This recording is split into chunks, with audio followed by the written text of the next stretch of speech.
Hi everyone, thanks a lot for having me on this seminar. It's really glad to meet you all. I'm going to present this paper, Heterogeneous Impact of the Global Financial Cycle. I want to start with motivating the paper by two facts. The first fact is that there's a well-documented and well-known global cycle in capital flows and asset prices. Those variables co-move across countries and with each other. The cycle roughly looks as follows. Investors tend to accumulate foreign assets in booms, and then in downturns, they sell them. This process is commonly called retrenchment, when investors take their foreign investments to their home countries. This happens in waves, and in global downturns, we see massive retrenchment as a rule. Now, those capital flows are also correlated with measures of the global risk-taking capacity. The global financial cycle seems to be driven, at least in part, by attitudes to risk or by investors' ability to take risk. The second fact that I'm interested in is that countries experience the cycle in different ways. We know that, in particular, emerging markets are especially strongly affected by those global busts in capital markets. So here's what I do in this paper. I propose a heterogeneous country model with global shocks to interpret these facts in equilibrium and then study and quantify those unequal exposures. So my model jointly determines gross capital flows across countries and asset prices, so both quantities and prices. And it also generates a cross-country wealth distribution with a cross-section of returns that gives me an ability to think about heterogeneous responses to global shocks. Moreover, importantly, I can think about how those heterogeneous responses aggregate back into global variables, and in my model, heterogeneity matters for macro quantities. Now, what I do with this model is I propose a new mechanism that endogenously generates heterogeneous responses to capital flight events. And this mechanism relies on tracking gross flows and thinking about local investors and how they interact with global intermediaries. So when there's a capital flight event and foreign investors want to leave the country, local investors can buy assets that they want to sell if they have enough wealth stored abroad. So this happens in rich countries where local investors are rich and have a lot of external savings that they can deploy. In those markets, adjustment to these external shocks happens through quantities. In poor countries, there's usually not enough wealth to do this. So in their markets, prices have to adjust instead of quantities. This is roughly the mechanism. Let me give you a better overview of the model and the results before I go into details. So here's the list of the main ingredients in the models. This is the minimum that I need to show the mechanism. The model has global intermediaries that trade capital across countries and multiple countries. Each country issues a risky asset, so there is a cross-section of returns generated by every country having their own risky asset. The agents in the country are the local agents in every country, and then global intermediaries between countries that trade those assets across the borders. And then intermediaries also borrow from local agents. So all prices and quantities in this model are endogenous. This is a fully general equilibrium model. So what happens in equilibrium is that there's heterogeneity in wealth, a full spectrum of wealth in those small countries, a wealth distribution, and then countries are also differently exposed to foreign demand. Rich countries in particular pay a low risk premium on their risky assets, and they have accumulated a large stock of external assets.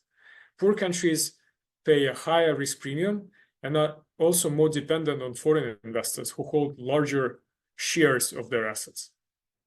So this is roughly how the steady state looks. And then my main experiment is a shock to the risk-taking capacity of the global intermediaries that generates aggregate capital flight. So what happens after the shock is that intermediaries want to sell risky assets in all countries at once. This is why it's a global capital flight event. What the intermediaries want to do to any country in their portfolio is the same. What's different is the response of local agents. In rich countries, those local agents have a lot of capacity to absorb what foreign intermediaries want to sell, and this keeps local risk premia from rising. but we see large trade volumes in equilibrium. In poor countries, there's not enough wealth, so foreign and local investors cannot absorb those domestic assets. Risk premia have to rise to convince basically the intermediary to sell less. But those markets adjust through prices instead of quantities. This is how responses of risk premia are different, and the model generates a few interesting general equilibrium implications of this. The first one is that assets in rich countries, even though they're intrinsically risky, end up acting like safe assets. So they appreciate an impact in global downturns. Turns out they're a good substitute for safe assets because they have a negative beta on global shocks and provide their owners with insurance against shocks to risk-taking capacity. Another implication is that rich countries end up insuring poor countries because there are capital gains on their assets that are shared across the world indirectly. Nevertheless, they become richer in downturns, so wealth inequality increases. There's a regressive wealth redistribution that those financial shocks induce. And then if you think about the global intermediaries and what happens to them, their wealth share ends up being countercyclical. So in global downturns, they become relatively richer as well. All of these implications have some support in the data. So let me go to the model first, and then I will be able to speak about empirics that the model captures. But I also have a quantitative exercise in the paper where I take the model, the quantitative version of the model to data to validate these predictions and then run counterfactuals. One thing that I add in the quantitative version is real shocks on top of the financial shocks that I just described briefly. And what I find is that real shocks are very important in explaining the variation in average capital flows and average asset prices. For reasons that I will explain in the model, financial shocks, on the other hand, are very important in generating variation in the relative performance of advanced economies compared to emerging markets. So the model, when I target it to explain average capital flows and prices, is still able to explain more than half of the variation in the relative performance, even though it's not targeted to do so. And of what it can explain, 2/3 are due to financial shocks. Now, it turns out that real shocks in the model, the shocks to output, explain why wealth is pro-cyclical in all countries, but then financial shocks in rich countries make wealth less pro-cyclical because in global downturns, they insure their owners against shocks to risk-taking capacity. And because of financial shocks in my model, the correlation of wealth with global aggregates in emerging markets is much higher than in advanced economies. So these are the main implications of the model. I'm basically building on two strands of... Sure. Can I have a question? Sorry, feel free to defer. This is Chang. Hi, good to see you again. Hi. Sorry, I have a question actually about the restoring capacity for arbitrageurs, the intermediaries. Yep. So sorry, maybe you said it just, or maybe I missed it. So are they different across countries for different currency pairs? So you are thinking of a single, like representative arbitrageurs who can do all the trades different currency pairs? Like, how do you think about that? And what are some empirical evidence that you can support that? Because I'm actually working on similar issues, very interested. Thank you. Yes, so in my model, there's only one representative intermediary that simultaneously trades all assets in the world. And then the shock to risk-taking capacity, on purpose, I make it affect all countries in the same way, at least exogenously. Then there's going to be different endogenous responses, but I do not have local intermediaries or intermediaries that specialize in different countries. That's not something I can speak. No, sure, that's great. That's great. I think it's a reasonable assumption. I just want to understand better because you said, okay, I'll defer to the model, see more details if I have more questions. Yes, and then your question about empirical support.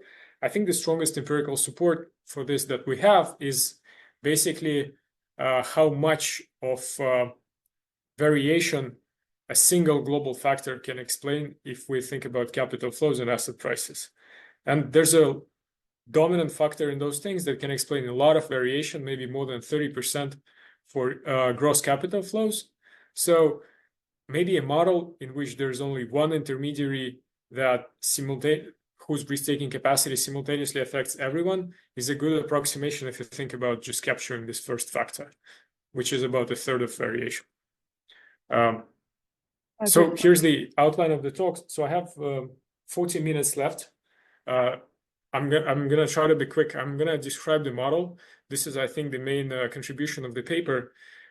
In the model, after I set it up, I will show you the shock to the risk-taking capacity of those global intermediaries and aggregate risk-off episodes.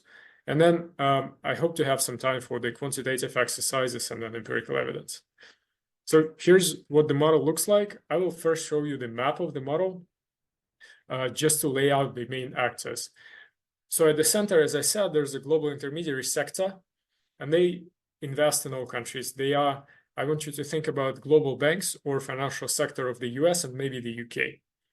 Now, around this global intermediary, that there's many different countries. And every country is basically a pair of a Lucas tree and a local saver. So what those arrows say is who can invest in what. And if you take the country on top, you can see that the global intermediary invests in its Lucas tree. The local saver can also invest in its Lucas tree, but then the local saver can also lend to the intermediary. Okay, and there's no arrow from one country to the other, so you can see that there's market segmentation across countries. In order to invest in a different country, a saver has to go through the global intermediary. Now, there's also the United States in the model. It's a special country, and I'm not going to be focused on the differences between the United States and the rest of the world. I'm zooming in on the differences between countries within the rest of the world. But the United States, importantly, has its own Lucas tree, and the intermediary has also access to that. So let me start with those regular countries. I have a continuum of regular countries in the model. Every country has a Lucas tree of fixed supply. I normalize the supply to 1. This Lucas tree is traded at the price P. And then there's country-specific risk to the dividends of this country. My notation for this is Y. So YIT is the cumulative yield up to date, up to today, basically, of this country. And it follows a Brownian motion process. So there is basically IID variation in dividends, and it's country-specific. It's also uncorrelated across countries. Now, the local saver in this country solves a simple problem. It has log utility. It wants to maximize net present value in expectation of its log consumption. And then the portfolio problem it solves only has 2 options. So it can allocate a share of its portfolio to the local tree, and then it can try to invest abroad to get this riskless interest rate R. Now, the local Lucas tree pays excess returns on top of this interest rate, and I denote this by large R. This is defined in equation 3. So what this excess return consists of is the dividends, dy, the capital gains, dp. This is the change in price, and this is on top of the benchmark rate, rt. I'm going to denote, importantly, the share that they decide to allocate to this risky asset by theta. Okay. Now to the US. So the US is special. Its Lucas tree is different in 2 respects. So first, it's large. Those countries were a point in the continuum if each of them. The US has a positive mass here, and I denote this mass by Q. Their Lucas tree is also in fixed and constant supply. It's traded at the price P, hat, and I will use hats for the United States. Now, the second respect, which is different from all other trees, is that there's no risk to its dividends. Its dividends are safe, meaning they're deterministic. We can still define excess returns on this tree, and this excess return is the dividend plus capital gains on top of the benchmark interest rate. So this excess return will have to be 0 in equilibrium because there's no risk associated to this tree. There's not going to be a risk premium. And by no arbitrage, dr is just going to be 0. The final piece of the model is the intermediary itself. So the intermediary, I want to think about them as the financial sector of the United States. It's only important really for the calibration purposes when I have to say what their wealth share is in the data. And then when I go to the data, I say that the wealth share of these intermediaries is the wealth share of the United States. So they're based there. They invest in the United States tree and in trees in all other countries. To finance these holdings, they issue debt to local agents in all countries. They really stand between them. and they help mediate capital flows because markets are segmented and local agents cannot directly access different countries. Now, one important friction that I put in these intermediaries is that their risk-taking capacity is limited. As you noticed before, they have access to a continuum of uncorrelated assets. So in principle, without any frictions, they could take advantage of full diversification because their payoff is deterministic due to the law of large numbers. So my friction limits that, and it imposes additional costs on taking this country-specific risk. Importantly, this friction does not apply to the US asset. Now, let me explain what this looks like in terms of equations. The problem of the intermediary is very similar to the problem of local savers. They maximize NPV of consumption, of utility of consumption. They have log utility. They just have a bit more options to invest. So they can invest in all trees around the world. That's why their payoff includes an integral over those I's, the country I's, and they can invest in their own domestic tree. I denote the shares of portfolio that they allocate to a country I by theta hat with an index I. Now, the second important constraint besides the budget constraint is the friction that I just alluded to. This constraint caps the total amount of idiosyncratic risk on their balance sheet by a multiple of expected profits. So this is very similar to a Gebek's majority constraint from 2015. One important thing about this constraint is that it does not deal with statistical variances. So the variance of the payoff of this intermediary is zero due to the law of large numbers. This constraint ignores the law of large numbers, and it tells the intermediary to take idiosyncratic risk seriously. So if you integrate the variance over its portfolio, this cannot exceed expected profits times gamma. And this gamma is a time-varying risk-taking capacity parameter. This is going to be driving the global financial cycle in my model. So low gamma makes the constraint tight. And then given risk-return profiles of those assets, they are less attractive to the intermediary. The intermediary wants to sell them, and this generates aggregate capital flight. Notice that this constraint is common for all countries. So whatever happens to gamma applies to everyone in its portfolio. It's not country-specific. Okay, so this is all there is in the model. Now I can already describe the equilibrium. I ask a kind of naive clarification question. If you go back to your previous slide, so on your left-hand side, so it's a mirror of the total idiosyncratic risk. Yes. So can tell me again, what is the motivation for imposing a constraint that the risk is lower than a certain fraction of the profit? Yes. So I think there might be two parts to your question. So first, what is the motivation for imposing this constraint? This is quite simple. I need to prevent full diversification. Without this constraint, the intermediary would just take advantage of having access to a continuum of assets that are uncorrelated. Its payoff is deterministic, so it would just buy up the whole supply of assets. Moreover, if there's any excess return in equilibrium, they would demand an infinite position in them. So in equilibrium, there would have to be zero excess returns everywhere. It's kind of like a segmented market, right? So. And I have to prevent this, yes. And the second thing that I think you might be asking is why expected profits on the right-hand side? And this is purely to generate a convenient functional form that you will see in 2 slides. Basically, this induces them to have a mean variance portfolio demand. Okay. Just like a normal mean variance investor would do, or a myopic mean variance investor would do. Okay, thank you. Sure. So let me describe the equilibrium and then show you some formulas and the shock. I need to define a couple of things in terms of notation. So one thing that is that I think it's important to define is the holdings of trees. I'm going to denote them by H. And this is different from the wealth that they allocate to trees, right? So the wealth that they allocate to trees is measured in dollars or in the numerator, in the consumption good. These holdings are physical holdings. So there's a supply of tree that is equal to 1. Part of it is going to be held by domestic agents. This is going to be H. And the other part, the complementary part, is going to be held by the intermediary. This is H hat. And then it is also important to define the bond holdings. So the holdings of intermediaries' riskless debt that they issue to agents around the world. I'm going to denote them by B for the local agent, and then the B hat is the total issuance of this debt by the intermediary.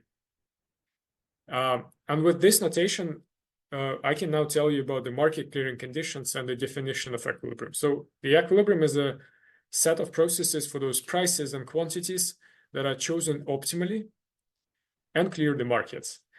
There are four types of markets to clear here. First is the market for the risky asset in every country. The supply is one, and the demand is coming from the intermediary H hat and the local agent H. This has to happen for all I's in the continuum. Now, the market for the US tree is kind of trivial to clear. The supply is Q hat, as I told you 2 slides before, and it's only held by the intermediary itself directly, so the demand is H hat. Now, the riskless debt issued by the intermediary is in zero net supply. So whatever they issue has to be purchased by local agents. And then finally, there's a market for the consumption good that is homogeneous in this economy. There's only one consumption good. The total supply is 1 plus Q hat, which is the measure of assets, and they all produce dividends, new, and it has to be consumed by the intermediary and local agents.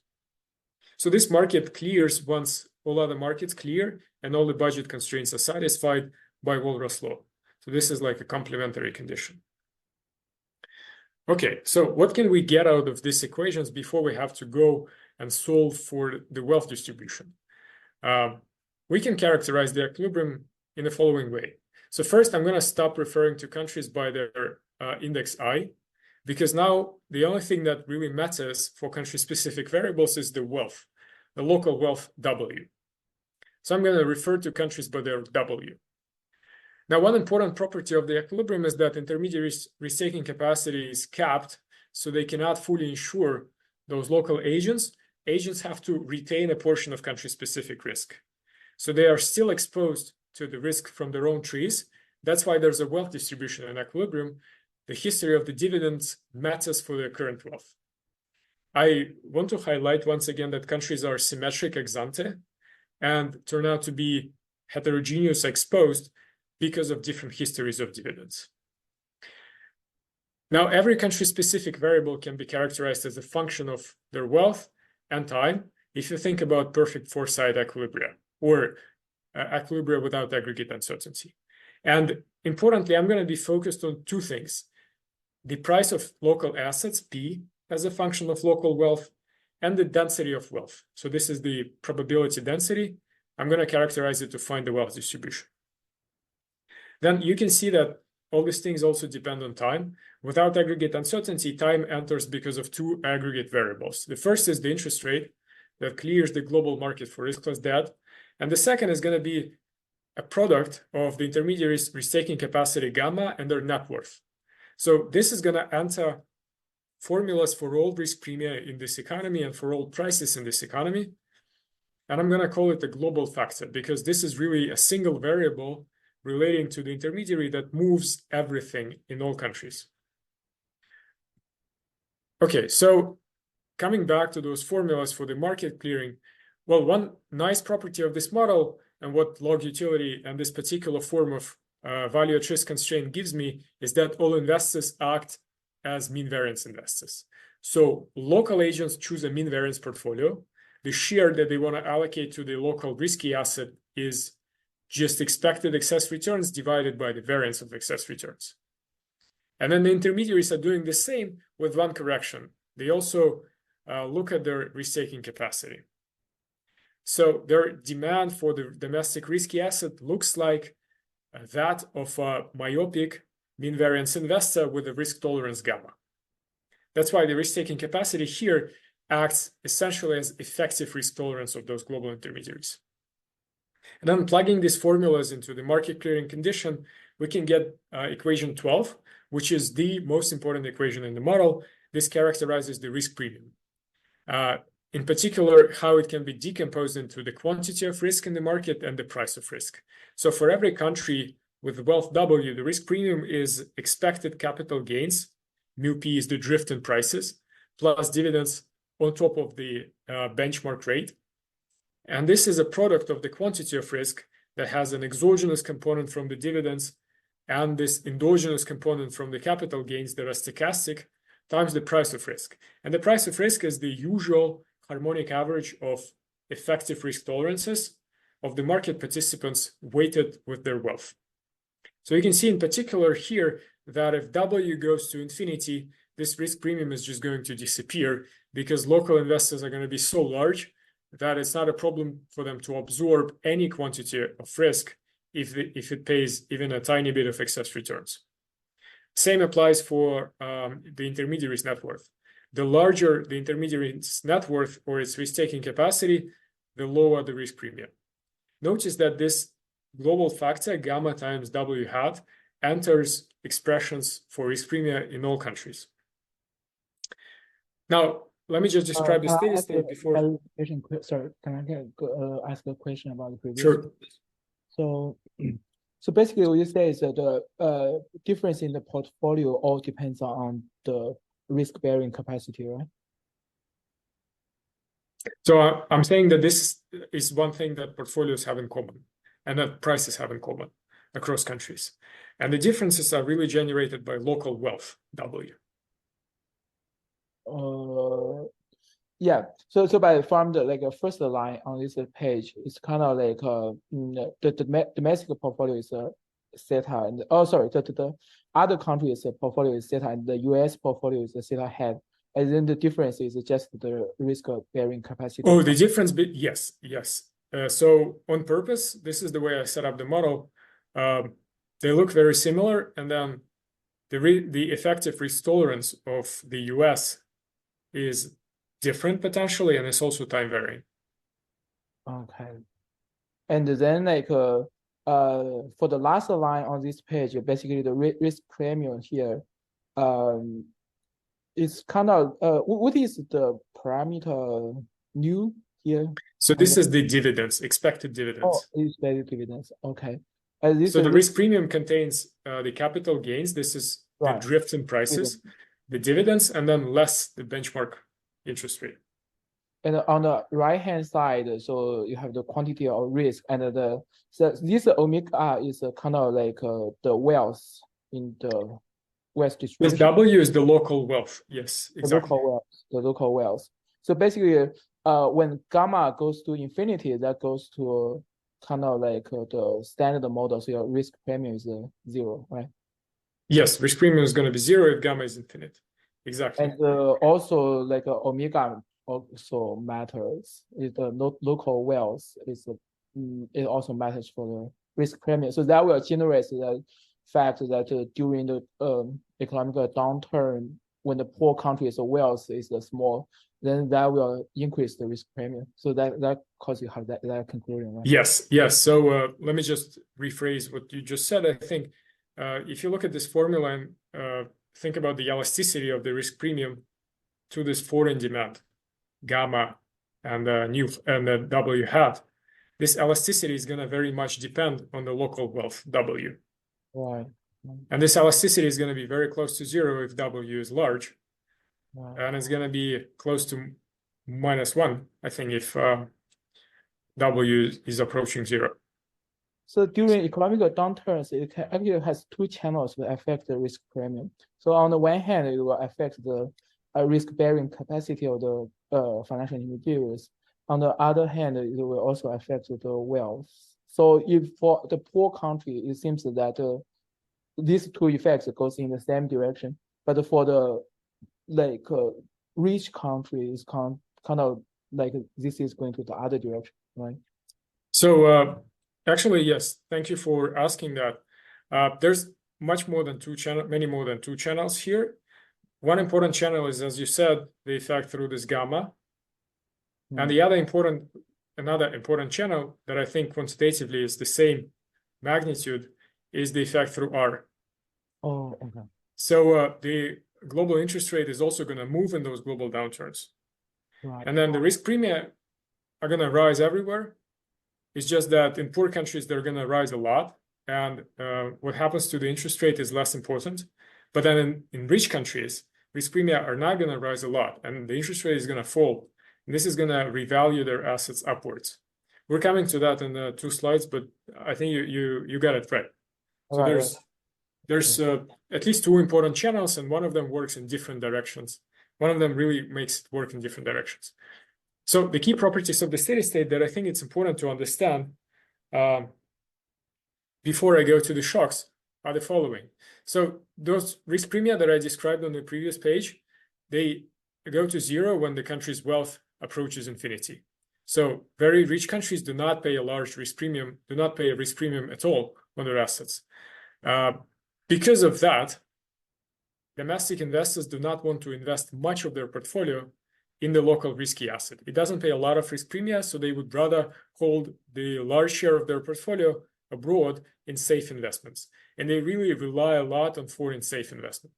Now, rich countries also end up owning a lot of their domestic assets because local investors are just so large. So rich countries do not rely a lot on global intermediaries. This is very different in poor countries where domestic investors are small. So the intermediaries have to hold in equilibrium large shares of those risky assets. And then poor countries are going to be exposed to foreign demand. And then the last fact is that intermediaries make profits with certainty. So without any risk, they still are able to reap the profits. And this is going to speak to the facts about exorbitant privilege that we see in the data. So let me go through this one by one. And I'm going to start with the US asset. So the US asset does not have any dividend risk, and it can just be priced by no arbitrage. Its excess return always has to be 0 to make the intermediary happy with holding a finite position, finite non-zero position. So this US tree is always priced at the fair value. Its price is just the dividends divided by the interest rate. Notice that I'm talking about the steady state, so nothing has a T subscript here.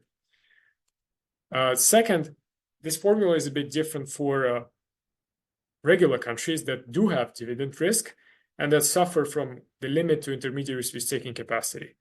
Instead of the fair value, we have 2 corrections to their prices.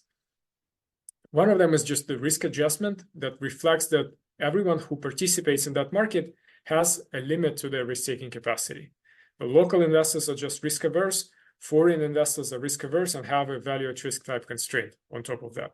The second is a growth term.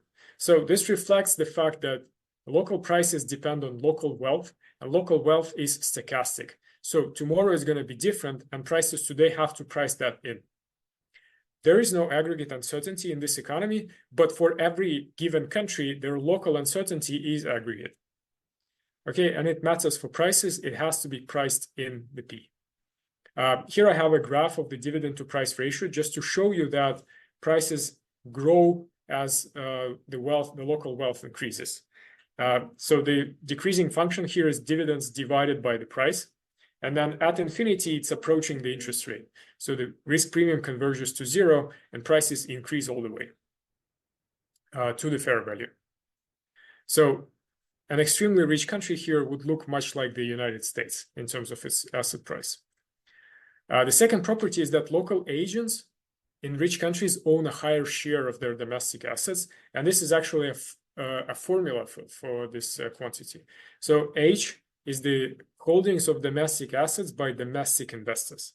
We can express this as a function of the relative wealth of local guys compared to global intermediaries.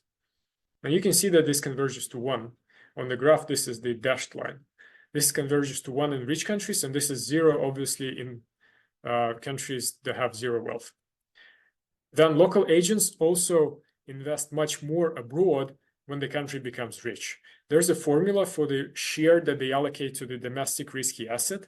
And you can see because the price in the numerator is bounded from above, when a W goes to infinity, this converges to 0. So in the limit of infinite wealth, local investors hold 0 of their portfolio in the domestic asset.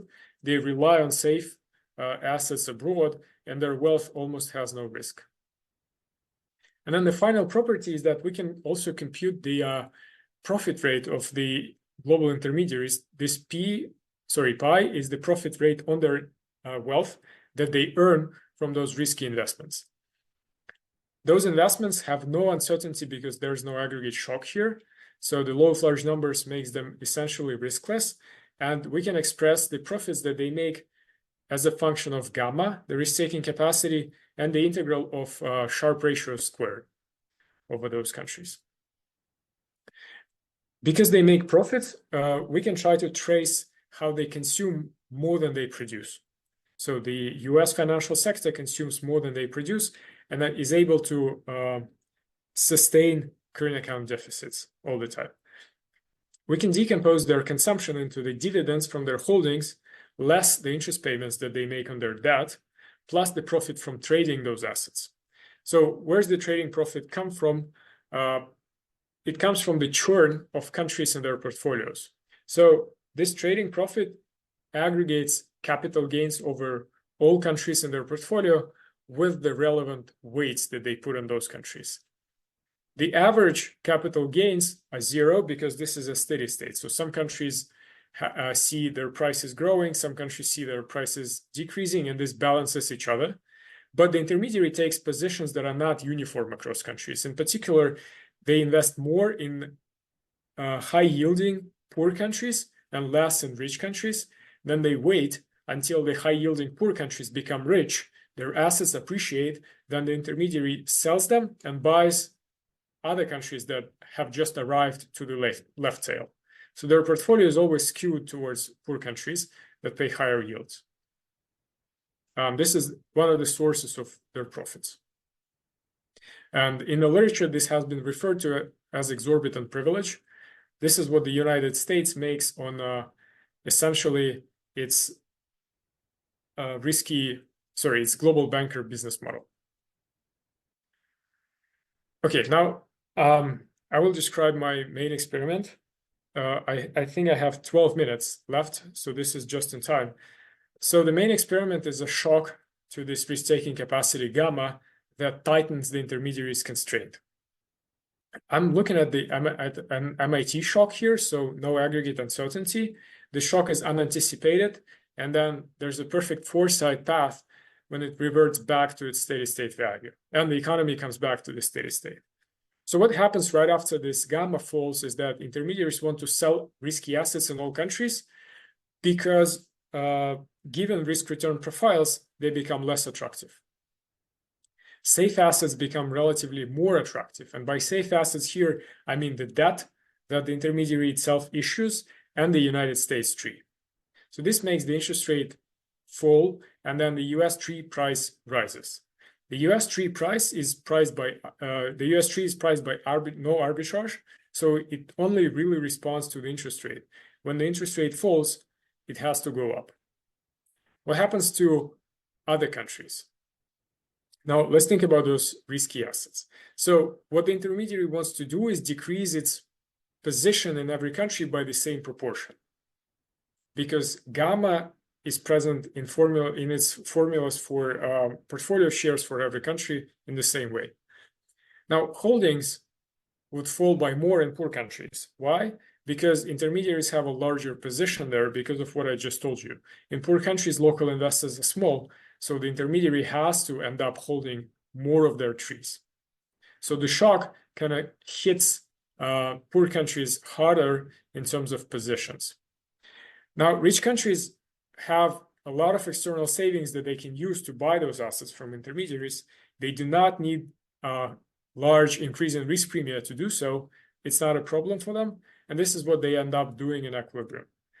So excess returns or risk premia in those countries do not move a lot. And we see volumes, large volumes, as their investors bring their foreign savings into the country and intermediaries pull out. Now, in poor countries, there's not enough wealth to do so. So local investors cannot absorb those assets that the intermediary wants to unload. And then the risk premia have to rise to basically convince the intermediary to sell less. If you think about the limit of zero wealth, this is where the local investors have nothing and they cannot possibly absorb anything of what the intermediary wants to sell. So this is where the 100% of adjustment is through prices rather than quantities. In rich countries, it's the opposite. And then in the limit of infinite wealth, risk premium is always zero.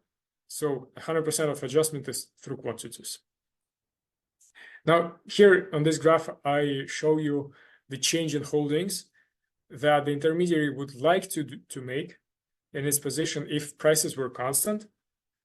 So this is the dashed line, and this is in percent of total supply. As I said, unloading the same share of their position implies that they would sell more in physical terms in poor countries, and they would like to do it. So this is the dashed line showing you counterfactual sales if prices did not adjust. Obviously, this cannot happen because in poor countries, there's no one to buy this, right? So prices will adjust. And then on impact, what actually happens is the solid line. So the intermediary sells some quantity in rich countries, and then obviously it sells zero in a zero wealth country because there's just no one to buy. And the difference between the dashed and the solid line kind of tells you how much the prices have to adjust to put a wedge between them. Now, this is what happens to the actual prices and levels. So the model is a general equilibrium model, and I can tell you what happens to levels of all prices.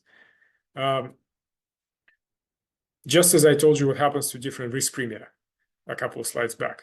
You can see that the response of prices is different across countries. And in particular, this line, the response, the change in impact is upward sloping. Now, I can actually tell you that in rich countries, prices go up on impact, and in poor countries, they go down on impact. And I can decompose these changes into what comes about because of foreign demand, and then what comes about because of the global interest rate. It turns out that the prices in rich countries go up on impact because of the global interest rate. So why is that? What is the logic? The global interest rate has to fall because countries make losses on their portfolios. They feel poorer, they want to consume less, but there's no shock to output. The shock only hits the risk-taking capacity. So the interest rate has to fall to induce them to consume the old amounts.